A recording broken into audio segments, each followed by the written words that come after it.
this country is at war with Germany. We shall go on to the end. I remember the sheets of flame which came up and almost blinded us from our guns.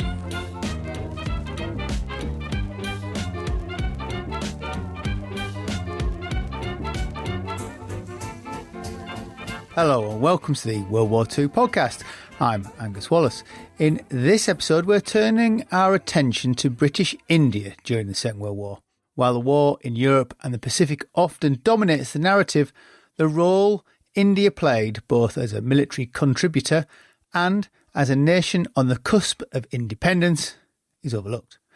I'm joined by Philip Craig, author of 1945, The Reckoning.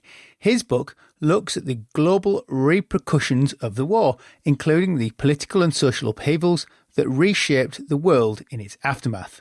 One of the key stories is how India's experience during the conflict accelerated its path to independence. Welcome, Philip. Thanks for joining me. There's often a lot of context needed when we think about pre-war India. People sometimes hold a lingering Victorian image of the country, forgetting that India had already contributed troops to Europe during the First World War. And by the late 1930s, other parts of the British Empire, such as Canada and Australia, had achieved dominion status. So before the outbreak of the Second World War, what was the political mood in India, and how strong was the independence movement during that period? India had become, by the beginning of the Second World War, one of the great causes, one of the great international causes of what you might call the liberal intelligentsia, writers, journalists, politicians. Gandhi, of course, had become world famous as a protester and a leader of protesters. And so too had Subhash Chandra Bose. I mean, he was extremely well known internationally as a very articulate, passionate campaigner for independence. He'd written a best-selling book that was called The Indian Struggle, which was all about his vision of the future. And actually, it's a strikingly moderate book, considering where he later goes in his own life. In many ways, that book contains a template for the Commonwealth that develops after the war. And I write a lot about Bose as a kind of constitutional politician, because he's exactly the sort of person who ends up running bits of the British Empire after the war in the 50s, 60s, 70s. Yes, he was a rebel, but he also went to Cambridge, he had lots of British friends. He was feted by politicians in London and writers and artists, not only Labour and left-wing people. He had very pleasant friendships with conservatives and imperialists as well. He even met Lord Halifax, a former, viceroy of India. So he was very much the man of the moment. And I think there was an assumption in the world that independence was coming. But in India itself, it was never quite as popular at that time as it was internationally, which is a weird thing to say. And I feel kind of encouraged to say this because I've been advised by so many Indian friends and academics. There was a feeling in India amongst many people that yes, independence was a worthy aim, but there were a lot of problems in India that needed fixing first. Perhaps principal amongst those was the caste system and other questions of economic development. And some Indians, including nationalists, thought the British could give more, and could make a plan, could invest more time and energy and ideas before they left. Plus, I think there was also something which we find quite hard to understand now. There was a sense amongst many Indians, especially associated with the army, in what was called the martial races, the parts of India where people had traditionally served. I'm talking about the Punjab, Nepal, and a few other places, Bengal. There was a feeling that the army itself was something worthy of loyalty. And you mentioned that in World War I, many hundreds of thousands of Indians had volunteered to fight for the British Empire, and they had. And at the beginning of the Second World War, something similar happens. And there's a great deal of pride in the early successes of the Indian Army, national holidays, special editions of newspapers, songs. They have great victories in North Africa and Eritrea. Everything changes in 42. But before that moment, the people running the Raj didn't think they were in any immediate danger of being deposed. It seemed like it was set fair for a good decade or so, I would say. How are the British justifying to themselves the continuation of the rule of India? They tell themselves that they're very good at administering things. They tell themselves that they bring in a lot of talented Indians, men like Bose, who was offered a job in the Indian civil service, and men like Timmy, my other main Indian character, who proceeds, though also a nationalist, proceeds through the military. A lot of young men of talent, few women, mostly men, get the chance to have very good educations, often a chance to go to England, the famous universities there. Timmy goes to Sandhurst, Bose goes to Cambridge. They pat themselves on the back when they're running India with a couple of thousands of white people and tens of thousands of talented Indian civil servants and army officers. And lots of local alliances. Don't forget the princely states were very important. I think, I don't know the exact number, but I think like a third of India was actually formerly run by these princes and maharajas and nawabs, and they were very powerful men. And they were often more oppressive than the British, actually, to their own downtrodden populations who had few rights. The Brits felt that they had the situation pretty much under control. There was a low level of resistance. There were some protests. Gandhi obviously led big protests. There was the occasional armed attack, and somebody would be caught and hung.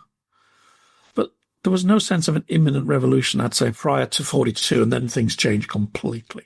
It's curious because I'm not sure we had moved that far on from our idea of that Victoriana muscular Christianity civilizing mission that we were bringing towards India. And it hadn't really moved on from that up until the start of the Second World War, which I guess becomes that break.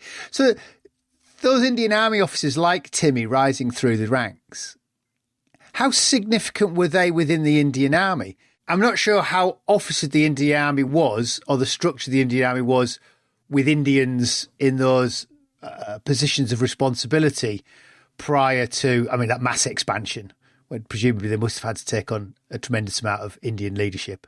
Well, the Indian Army is largely, start of the Second World War, largely run by British officers. But there is a process called Indianization taking place.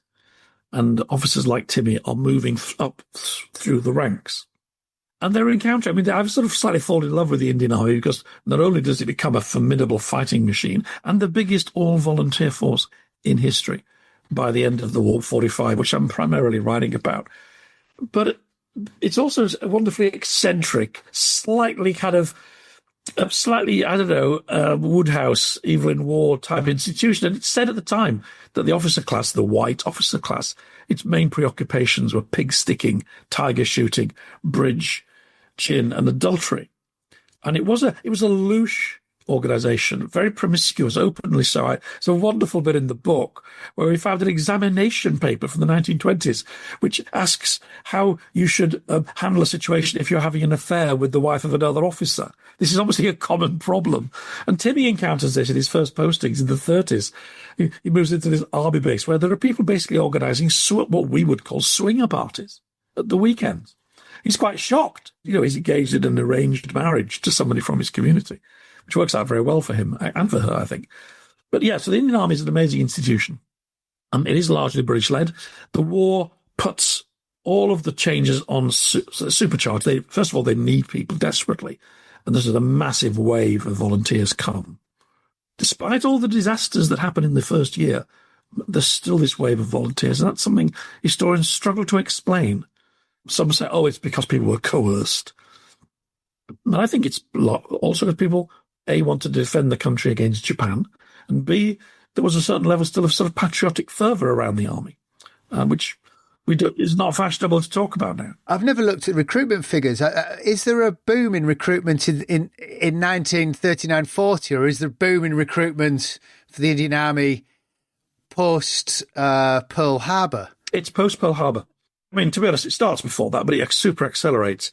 And that's because they suddenly realise, as I mentioned, the martial races. This is rather prejudiced British view that, the Hindus, who of course had revolted in the 19th century and been brutally put down, Hindus are not to be trusted. Tim is a Hindu, by the way. But most of the army is Muslim or Gurkha or Sikh. Hindus come in huge numbers, and that obviously makes a big change to the composition of the army. And, of course, Hindus were associated with the Congress Party, which was independence. Timmy was also associated with that party. He was a friend of the Nehru family, who were very powerful people, and one of them would go on to be the Prime Minister after independence. But there's also promotion, because some of these Indian officers are really very good. In a war, officers die, units are expanded, you need new officers. Timmy ends up being the first Indian-born brigadier in the Indian army and gets medals and awards for his courage and his leadership. There are many others like him. And there are more Indian pilots, more Indians, officers of the Navy. The British are a diminishing force in the people making the decisions. And what people like Timmy believe, because don't forget, he has to decide.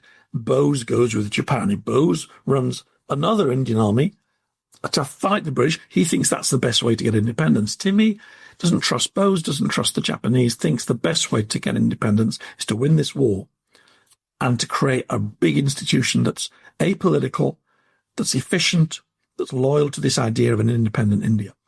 And that's what he does. That's his life's work. And he ends up running that whole army after the war and becoming an internationally celebrated kind of diplomat general.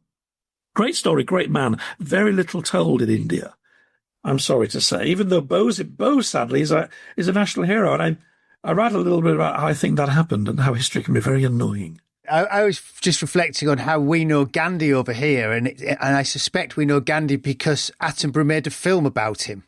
And so that has kept his memory alive over here rather than Bose, which is, Bose is a much bigger figure in India than here. But it's your cultural markers, I guess, that keep memory alive, that someone's... So history's moved into popular culture that's kept things chugging over. What was the Indian political class's view of the Second World War? Did they think there was anything to get out of supporting the British? Well, the Congress initially is mildly supportive of the war when the war is happening in Europe and Africa.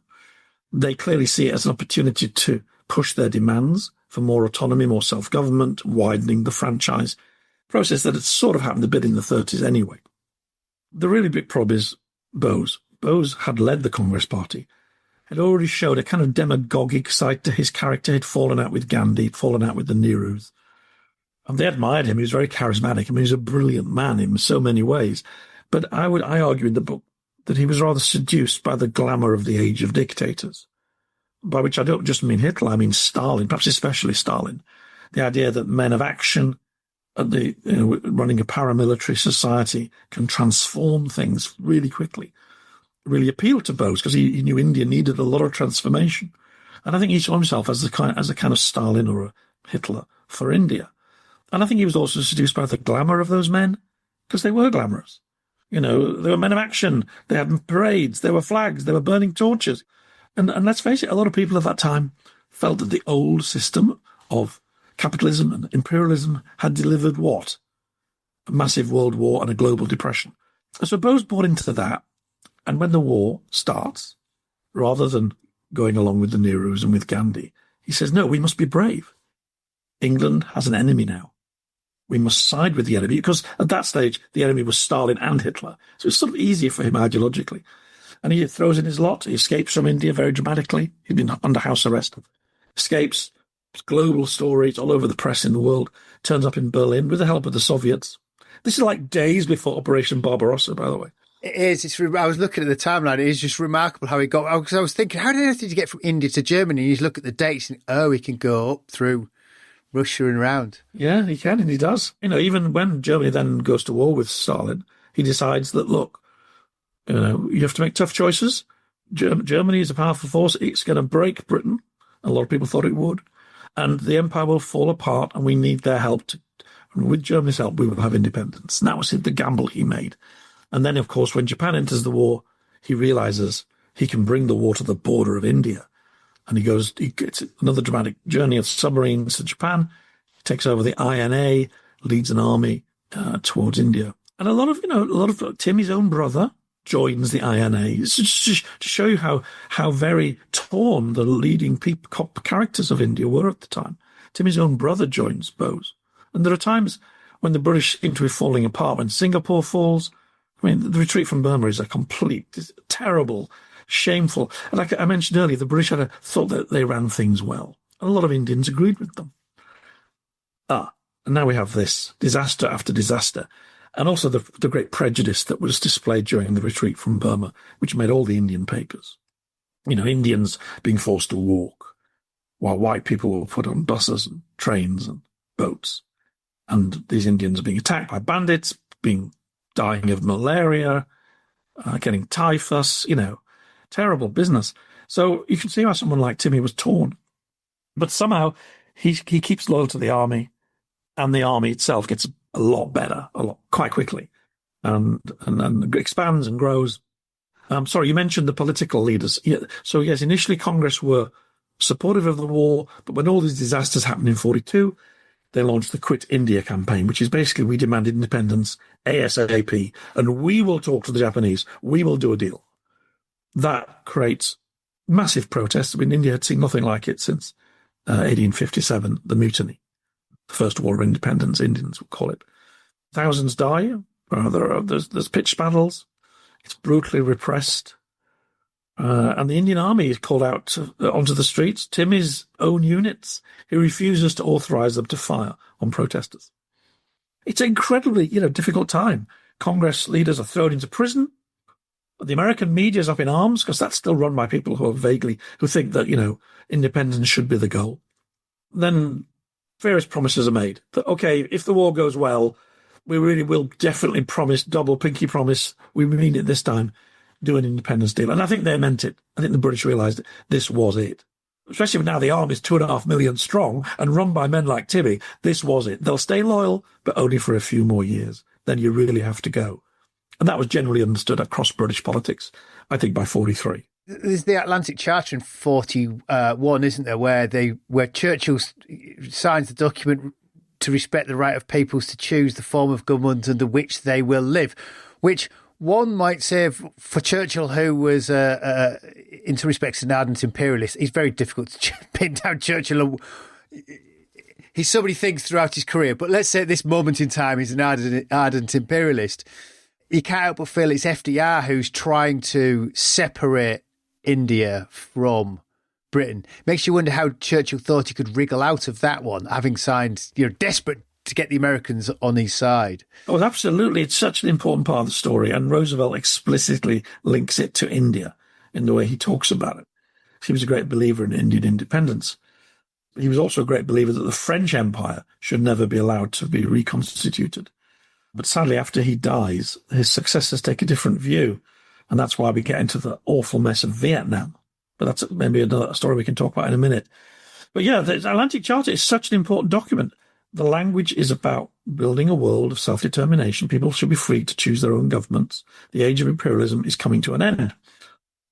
The language of it goes directly into the Charter of the UN a few years later, and it inspires all of the great Allied propaganda of the war.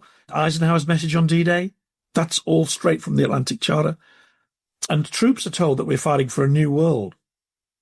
But right from the word go, Churchill was weaseling, one of his most favourite words. He was weaseling. He told his old MPs, well, we're talking about an idealised future. Our focus is really on the lands conquered by the Nazis. Of course, they deserve self-determination. The places that we govern will inevitably and slowly move towards self-determination under the wise guidance of, he was playing for time. I think initially he thought India could be kept in the empire, but by 1943, I think no. But he certainly thought the rest of it could, despite the pub wisdom that you'll hear in Britain today. Oh, we lost an empire to win a war. Well, we didn't really. We lost India, or rather, we agreed to leave India.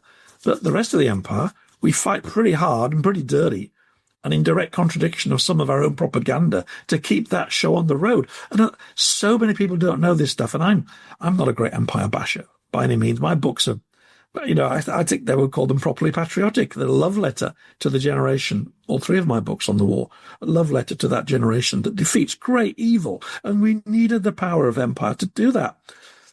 But I love my history to be warts and all. And there are some really warty things in 1945 that are well remembered in the Far East, but not at all remembered in Britain. And I just think this year of all years, the 80th anniversary, especially as we look to VJ Day and what happened in the months after, all the fighting in Vietnam and Indonesia and Borneo, all the quite nasty little deals that were done, which really were backsliding from the principles under which we were supposed to be fighting. And it wasn't just us. The Americans changed too. Roosevelt, yes, he was a big anti-colonialist. Truman, not so bothered about that. And America's changing itself. It's going through this massive expansion in its own power. It's getting territory, like valuable bases in the Pacific. it's in no great hurry to leave those bases, even though, on the words of the Atlantic Charter, it should have done.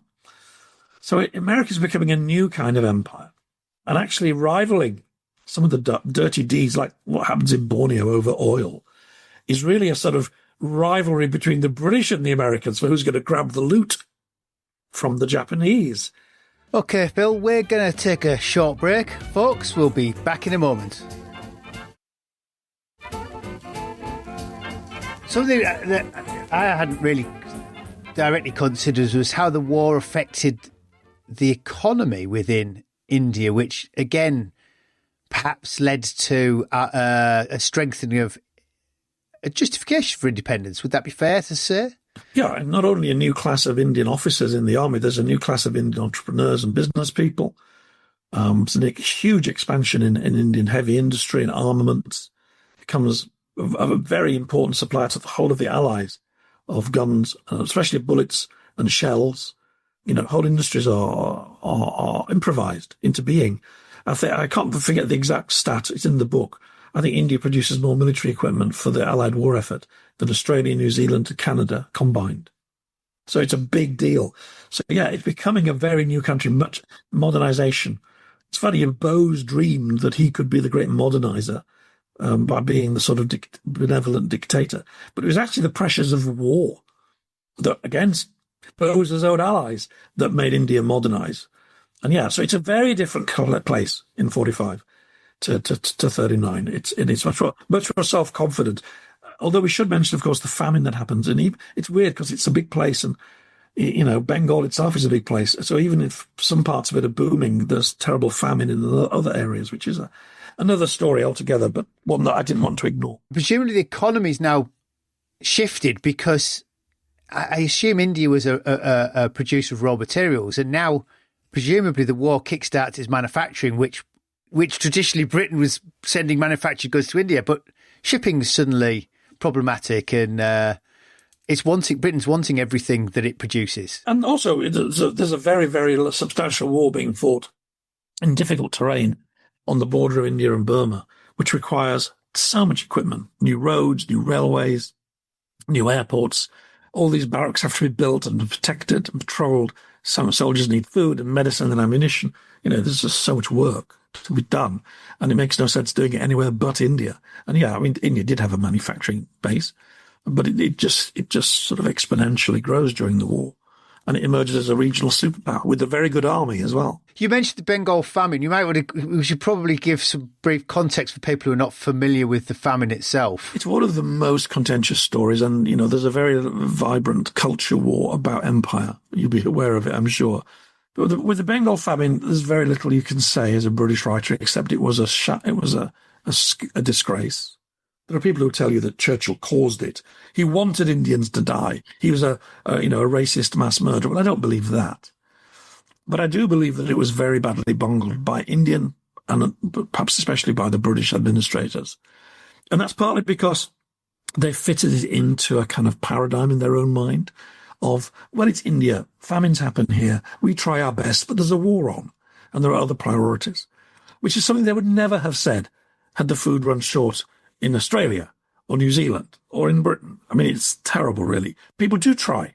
Churchill tries. There's a shortage of ships. There's terrible weather. There's cyclones. Things do happen, but they happen agonizingly slowly.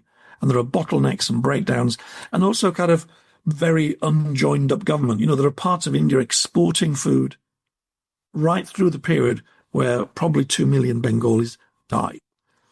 They don't all necessarily starve to death, but they die because of malnutrition. Malnutrition weakens people, and they get diseases, and the diseases are what kill them. And I've had a lot of help from very respectable Indian academics. I should thank Tirthankar Roy from the LSE, who gave me some great advice. A lot of detailed work has gone into the famine. The food was there. There was food in the country and not too far away. It just was never properly organized into the right place. It was down to apathy. And you can't help but make the comparison with Ireland, with the way the potato famine was handled. Apathy and a certain prejudice towards the people who are suffering, that they're just peasants who have too many children. I mean, that was there lurking in the imagination of some of these administrators. And it's terrible. And there is, and, it's not a surprise that Britain's reputation in Ireland never recovered. And in India, it's still a big stain on the Raj. But what is amazing to me is that despite all of this, and, Indian soldiers in North Africa and Italy are getting letters from their home village saying, help, people are dying here. And their officers are writing memos back to, can't we sort this out? Our men are getting a bit cross. But despite all of this, the army still holds together and it still wants to fight. I think that's partly because of the Japanese and their uniquely kind of cruel and stupid approach. But it is amazing because the famine wasn't a secret. A lot of people knew about it and were very angry about it. But it still didn't stop people like Timmy going into battle not for Britain. He wouldn't have said it was for Britain. He would have said it was for an Indian future, free of both Britain and Japan, free of all empires. That's what he would have said. How well publicised was it across India, or had the British tried to subdue it as a news story within the local population, or the Indian population? I mean, you can't subdue it. I mean, people are flocking into the big cities and dying on the streets. And yes, there was press censorship. There's a particularly awful note from the governor of Bengal, where he writes his angry message saying, these stories about people starving to death, they're really bad for morale. Can we not shut the press up? Well, hang on a minute. How about getting some food to the people who are starving to death, mate? It's literally your job as the governor of Bengal. And he gets kicked out. A new governor comes in who is much more energetic. And he's completely shocked and outraged. And he says, this is poisoning our reputation forever here, the way we've handled this. So I make no excuses for the Bengal famine. But it needs to be understood. I found this wonderful nurse. She's called Angela Nobelet. She has such a wonderful sensibility and a really fantastic, I think quite modern reaction to the world. And she comes across the famine, as many did, kind of accidentally. She's in Bengal on a base. They have food. They're traveling on a train. The train stops next to it. There's a goods train. And she sees all these shadowy figures under the train with little bamboo poles, and they're sticking them up through the slats in the bottom of the wagons, and they're hoping to puncture a sack of rice or grain so they can catch it. And that was her insight into the horror of what was going on in the state and province in which she lived. Yeah, incredible. It's easy to look at a broad sweep and go, oh, there was a famine, but when you get those vignettes from people who were there and they've only got their immediate view on the world, you realise, how it affected people, or they didn't always directly know until something odd happened, because they were cocooned from it, because they're, say, part of the military, which is looking after the military, and then they suddenly looking out of a window onto something they didn't realise what was happening, which is absolutely fascinating. As the war draws to a close, you have an enormous army suddenly about to have, if I say nothing to do, Japan's surrendered. Was independence seen as inevitable? Was the army going to be a sort of a bastion of, okay, we're moving to independence, we're enormous now, this is now inevitable, or was the army somehow still a bastion of sort of Britishness? It was and remained quite a British institution, even down to some of the more eccentric habits of the army, like tiger shooting and strange ceremony, and lavish dinners with way too much wine and whiskey. The Indian Army becomes the very centre of politics in the years after the war. First of all, it's sent on these imperial policing missions, which are actual campaigns, many of which take place after the end. The war does not end on VJ Day. So Indian troops are sent to Vietnam, for example, to help put the French back in charge. And that is an extraordinary story in and of itself, which sets that region up for 30 more years of carnage. They don't get to see these messages. But the French and British troops they're fighting alongside, the officer Leclerc says, we're here to fight for the white race in Asia.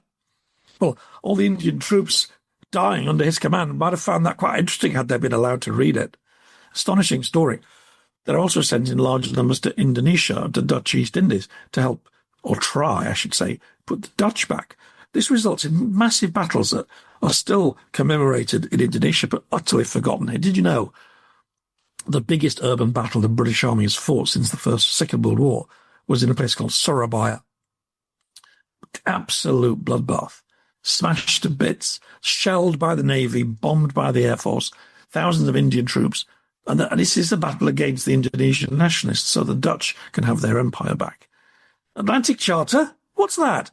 And worst of all, and most astonishing, almost nobody knows this, I didn't know this, in both Vietnam and Indonesia, the British and the French and the Dutch, but especially the British, released Japanese prisoners of war. This is only weeks after the end of the war.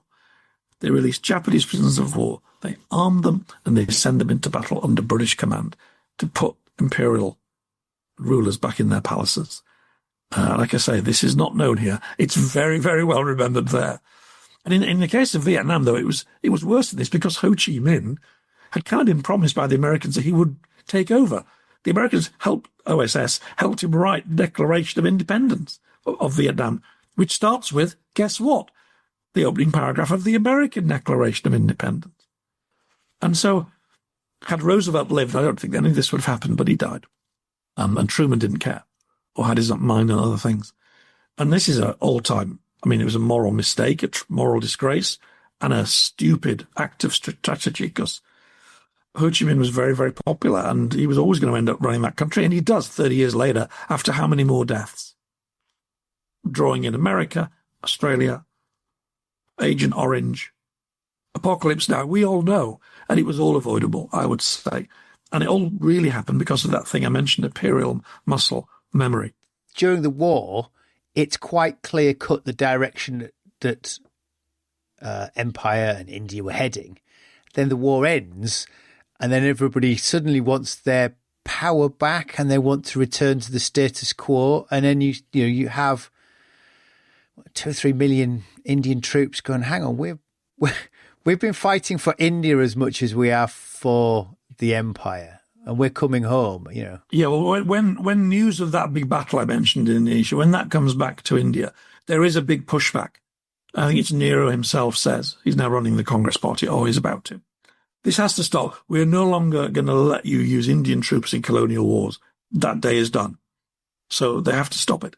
But something else that happens actually earlier in 46, where they try to put on trial. Bose is dead, but they capture some of his leaders. And they rather foolishly put them on trial in Delhi as traitors. But the Indians themselves, including the army that had fought against Bose, and some of these battles are very brutal and nasty, but these guys say, look, we don't want this trial to go ahead because, yes, they took the wrong decision. They shouldn't have followed Japan, but they were doing it for patriotic reasons, and we're trying to build a new India, and we want to reconcile. So there's a mutiny in the Indian Navy. I think 20,000 sailors say, right, that's it, we're not serving anymore. Auchinleck is then the commander-in-chief of the Indian Army. And he says, we're going to lose, the army's it's all going to kick off. And so they actually, even though the trial is finished and they've been convicted, they release these men into the streets and they're cheered as heroes, which is an astonishing story. And I think that really shows you the sort of divided loyalties of people at that time. Yes, they were going to fight Bose and they were going to fight Japan, but they didn't like the idea of Britain hanging or, punishing Bose's leading officers. Bose himself, it's kind of convenient he dies. Convenient for us, but I think convenient for his own legacy, actually, as well. I don't know what they would have done with him.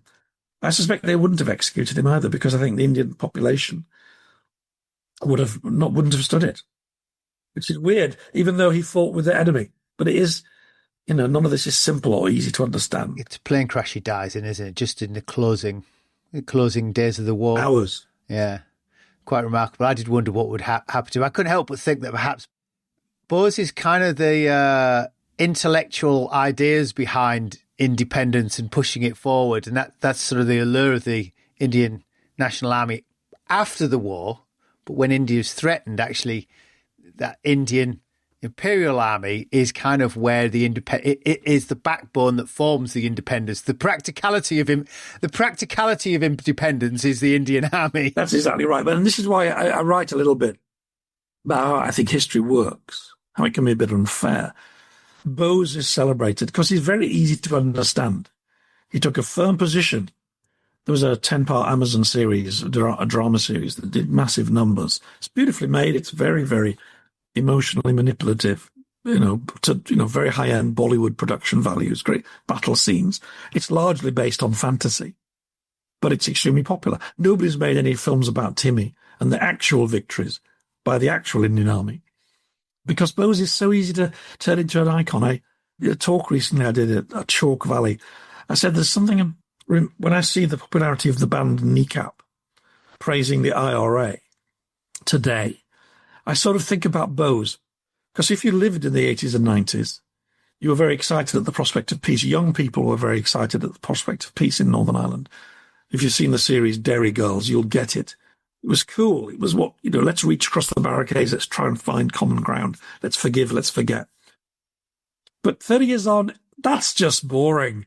Whereas wave the tricolour, shout the old rebel slogans, up the IRA, it kind of feels like the sort of thing a young person might get into. I think with Bose, it's a bit similar. If you lived in his time and you actually had to deal with the reality of what his allies were like, you would perhaps go with Timmy and say, no, we need to be more gradual in our approach. But in the years that follow, in the age of TikTok history, it's quite simple to kind of say, here's a great patriotic hero. He stuck it to the British. He was never going to take any shit. So let's go with him. And, you fly to India now. If you go to Calcutta, you will land at the Bose airport. You'll pass Bose schools, Bose academies and statues. The Prime Minister, Modi, is an enormous fan of Bose. He called him recently the true hero of independence. I think that's historically nonsense. I think Timmy did way more to make independence happen. And he did it without compromising with Japan and, the Nazis. Bose was a bad man in many ways. He hung out with the architects of the Holocaust, but he never said a word about it. And yet he's the hero because it's simple. It's fascinating, that, isn't it? How did he justify on both levels?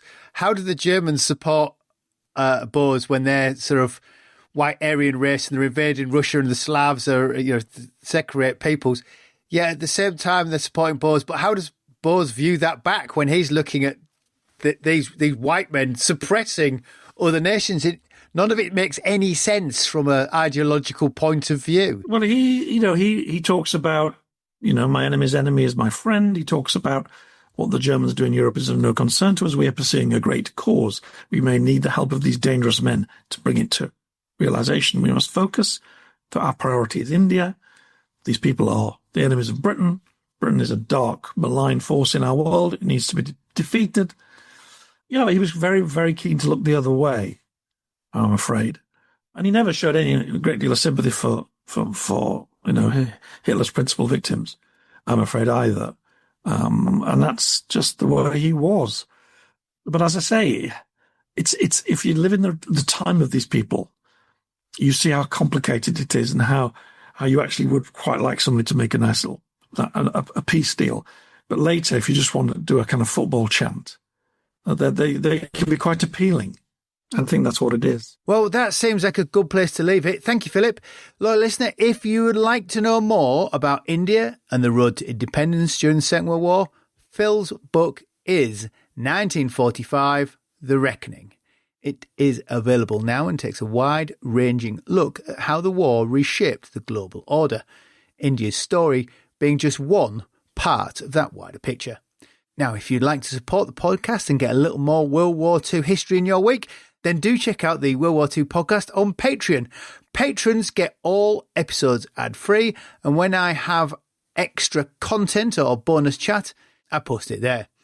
So head to patreon.com/WW2podcast for more information. Well, that is it for this episode. I'm Angus Wallace, and thanks for listening.